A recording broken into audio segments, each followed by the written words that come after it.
अस्सलाम वालेकुम दोस्तों, मैं हूं असलम आलम और आप देख रहे हैं गल्फ़ एक्सपर्ट। दोस्तों, इस वीडियो में कतर के बारे में कुछ लेटेस्ट और अहम अपडेट आप लोगों के साथ में शेयर करने वाला हूं, तो इस वीडियो को लास्ट तक ज़रूर देखें और कतर के बारे में रोज़ाना इसी तरह की वीडियो देखते रहने के लिए चैनल को सब्सक्राइब कर लें। तो दोस्तों, हम चलते हैं आज की वीडियो की जानिब। वीडियो के आखिर में आप लोगों को बताऊंगा कि कुवैत में एक हाउस ड्राइवर ने अपने कफील को अपने कंट्रोल में करके कैसे उसका सारा पैसा हथियाने की कोशिश की थी। आज का जो पहला अपडेट है वो है ministry of commerce and industry की तरफ से। Ministry of commerce and industry ने सलाल में एक ऐसे कार सर्विस सेंटर यानी गैरेज को पकड़ा है जो कि यूज्ड ऑयल को दोबारा पैक करके न्यू ऑयल के नाम से बेचता था। अब इसके खिलाफ लीगल एक्शन लिया जाएगा। आज का जो दूसरा अपडेट है वो है लेबर मिनिस्ट्री की तरफ से।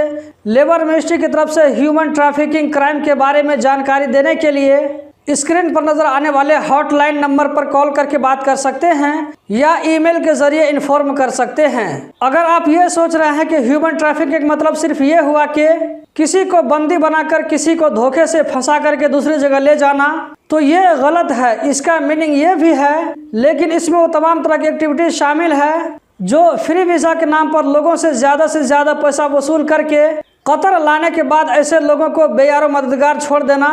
अगर कोई आदमी फ्री वीज़ा के नाम पर लोगों से पैसा वसूल करके कतर में लोगों को वो सही छोड़ देता है, तो ऐसे लोगों पर भी ह्यूमन ट्रैफिकिंग का केस लगेगा। वीज़ा का धंधा करने वालों को इससे होशियार रहने की ज़रूरत है। दोस्तों, अगर आप भी हाल फिलहाल में कतर में कोरोना से रिकवर हुए हैं, लेकिन आपने इस चीज़ के बारे में कतरी हेल्थ मिनिस्ट्री को अपडेट नहीं किया था और अभी आपके मोबाइल में एतराज़ से गोल्डन कलर का फ्रेम ख़त्म हो गया है, तो इसको वापस लाने के लिए आपको बूस्टर डोज लगवाना ही पड़ेगा। जिन लोगों ने इस चीज़ को हेल्थ मिनिस्ट्री में अपडेट करवा लिया था, तो उन्हें कोई दिक्कत की बात नहीं है। हेल्थ मिनिस्ट्री में अपडेट करवाने का मतलब ये हुआ कि अगर किसी को कोरोना होता है तो किसी भी प्राइवेट मेडिकल सेंटर में जाकर के कोरोना टेस्ट करवाएगा, तो वो ऑटोमेटिक हेल्थ मिनिस्ट्री के सिस्टम में अपडेट हो जाएगा और ठीक होने के बाद में दोबारा टेस्ट करवाने पर ऐसे लोगों को रिकवर्ड का लेबल लग जाएगा। और ऐसे लोगों का जो वैल्यू है एक वैक्सीनेटेड पर्सन का वैल्यू है। और जिन लोगों ने हेल्थ मिनिस्ट्री में अपडेट नहीं करवाया था, ऐसे लोगों को हर हाल में वैक्सीन लेना ही पड़ेगा एतराज में गोल्डन कलर के फ्रेम को वापस लाने के लिए। कुवैत में काम करने वाले एक हाउस ड्राइवर ने अपने कफील को कंट्रोल करने के लिए अपने मुल्क से एक जादूगर को बुलाया।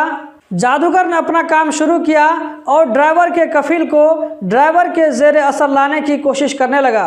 इस दरमियान में कफील के भाई को मामला कुछ गड़बड़ लगा और ये कि ड्राइवर को जो लाइफ स्टाइल था वो पहले से उसमें चेंजिंग आ गई थी। अपने भाई को हर बात में ड्राइवर के साथ में एग्री करते हुए देखकर इसको कुछ गड़बड़ लगा, तो उसके भाई ने इन तमाम चीज़ के बारे में वहां के सीआईडी पुलिस को बताया।